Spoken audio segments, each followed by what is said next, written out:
corruption has appeared on the land and the sea because of what humanity's hands have done.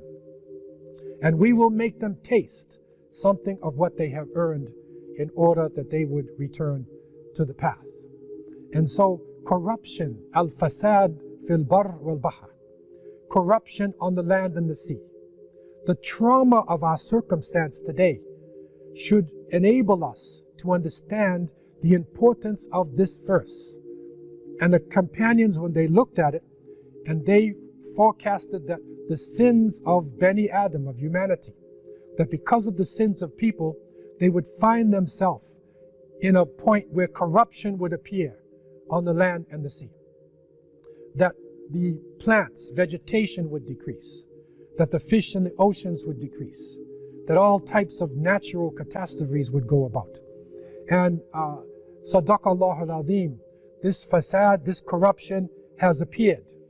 And as Allah subhanahu wa ta'ala said, we will make them taste something of what they have earned in order that they would return to the path.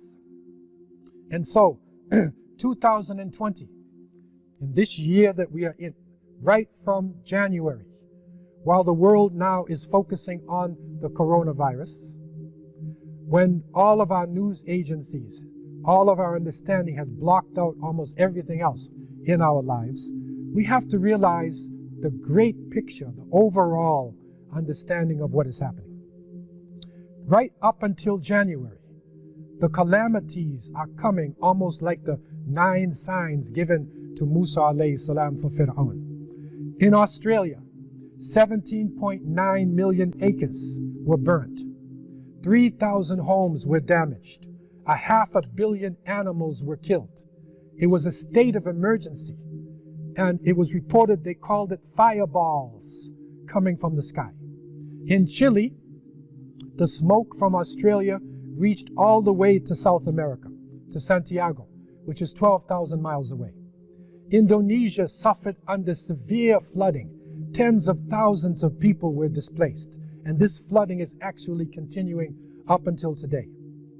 Puerto Rico suffered from terrible earthquakes, 5.8 to 6.4 on the Richter scale. 11 more earthquakes followed these major ones. This is just from January now, and coming into February, and coming into March.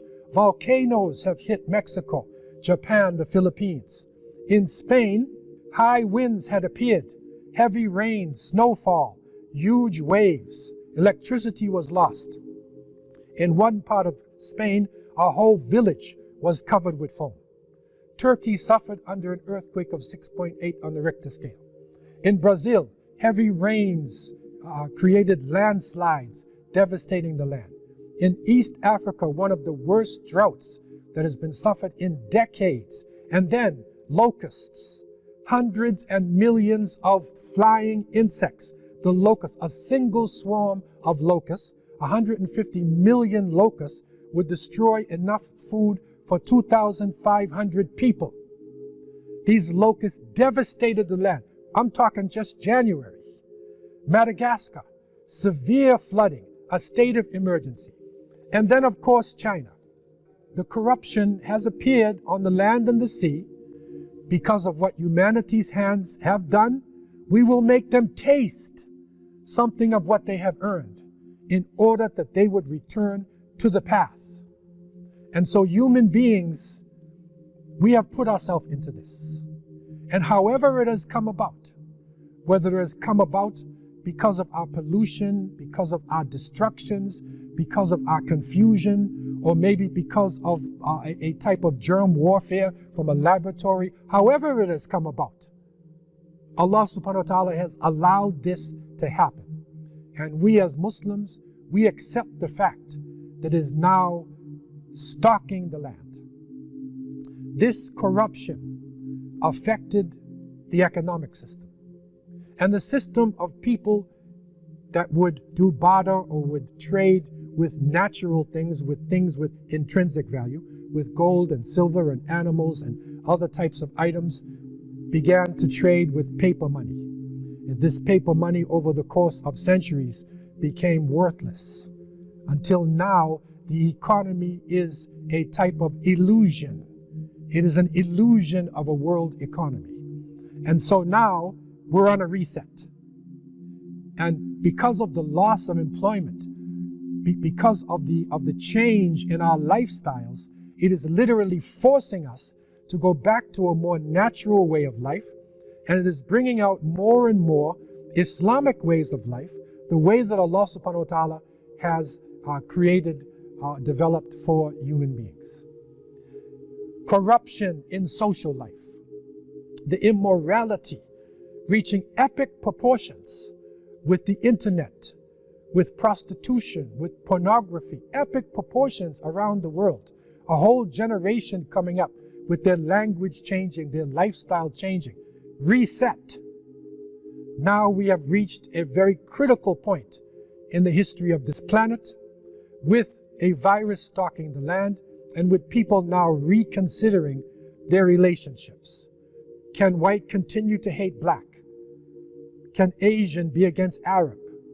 Can the nations be based on ethnicity and tribe continue to do this? We are a human race. If people are suffering in Iran or suffering in Italy, then the rest of the world is suffering, because we're all one human family. Reset. We're all part of one family. We're part of one global village.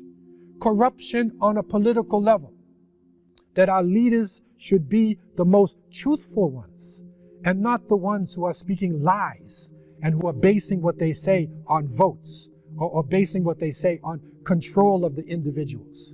Corruption in the financial relationships of people, in the economy. The small number of rich and the growing number of poor people on the face of the planet Earth. Reset. Our relationships have to change. And the governments who have been hoarding money, who have been changing things based upon their understanding of the economy, will have to do a reset.